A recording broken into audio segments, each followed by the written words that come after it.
guys, we are back, and this time we are here for the Three Blind Mice Painted Green Invitational for 2022.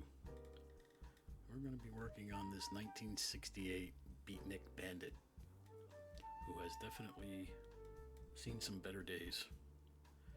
So what better way to paint something green than to give this a whirl?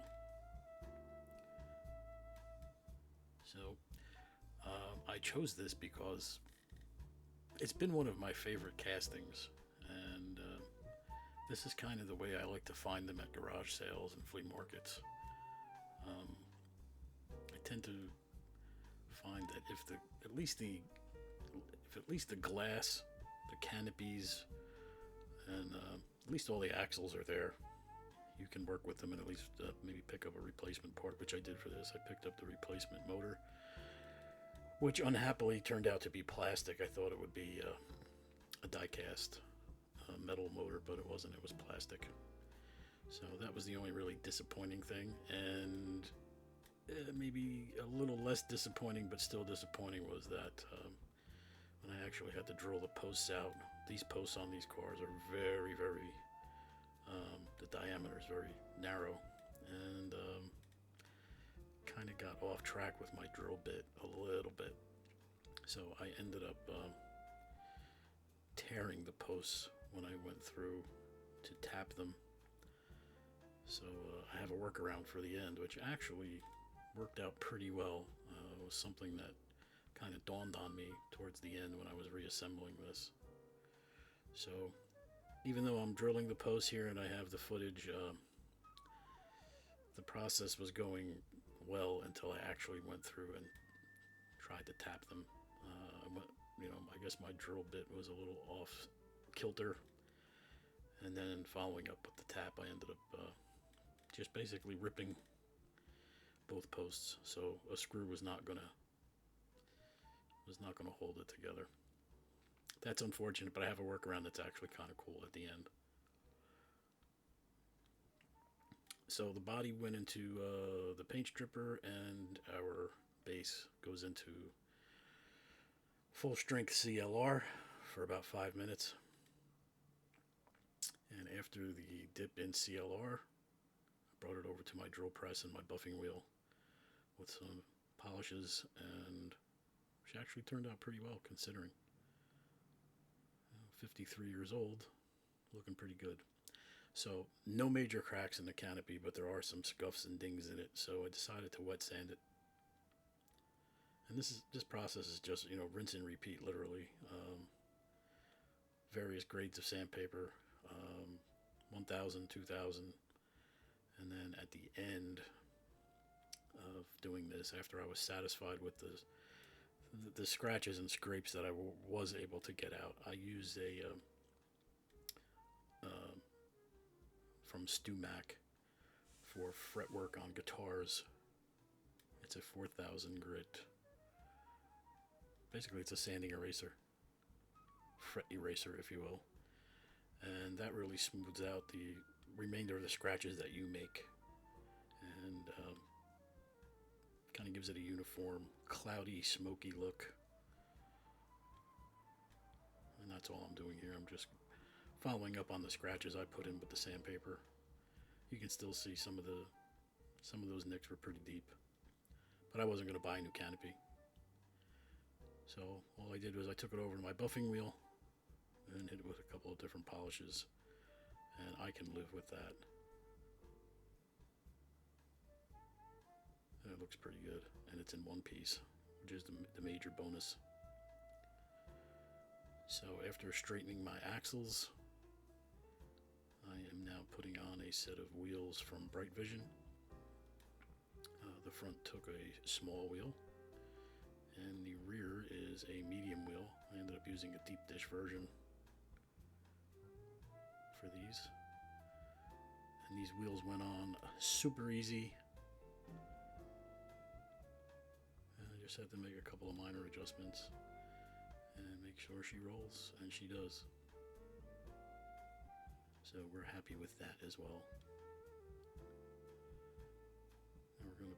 paint in some taillights with a red Sharpie.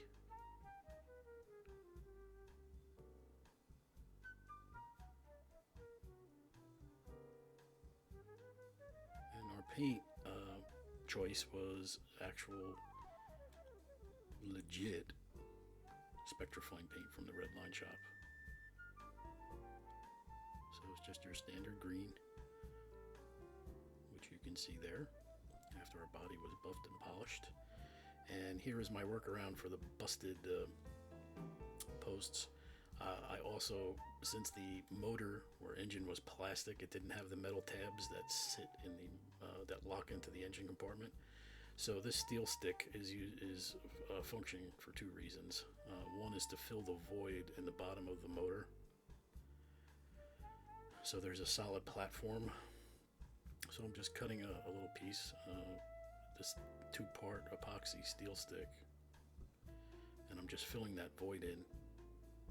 You can see there's no metal tabs on either side of the motor that would lock into the holes that are in the engine compartment.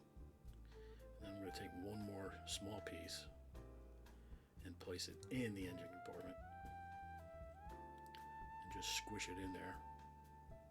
And basically, by squishing it in there, the steel stick comes through the bottom of the body and makes 2 little plastic tabs basically that stick out. And now I'm taking a couple of pieces of steel stick and wrapping it around my posts, because I want my posts to squeeze out through the base when I put the car together.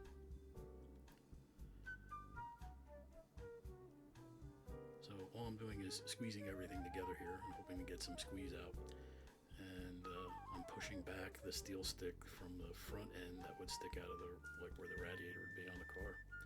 And now you can see the squeeze out came through the post hole. And I realized that a Sharpie cap kind of has this concave or convex little dimple in the top that kind of mimics a rivet, one of the original rivets.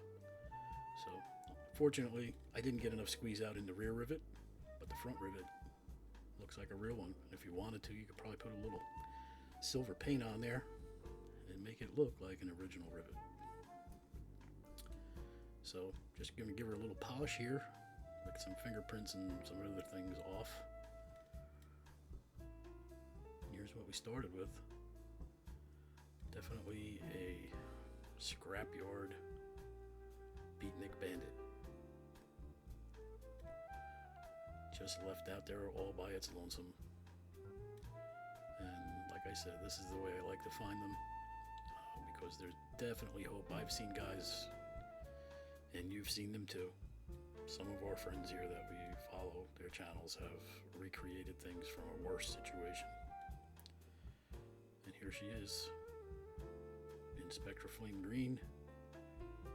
New set of wheels from Bright Vision.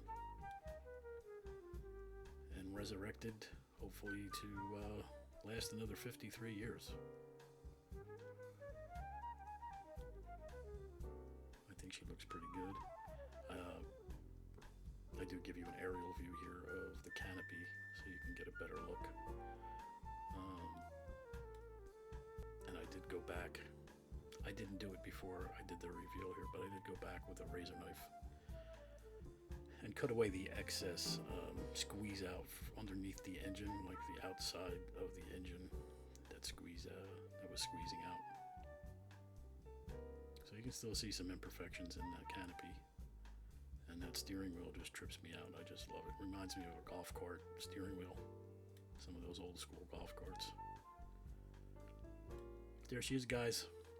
My entry to Paint It Green for 2022. Don't forget to check out everybody else's channel. And thank you for subscribing and liking. And I'll see you soon.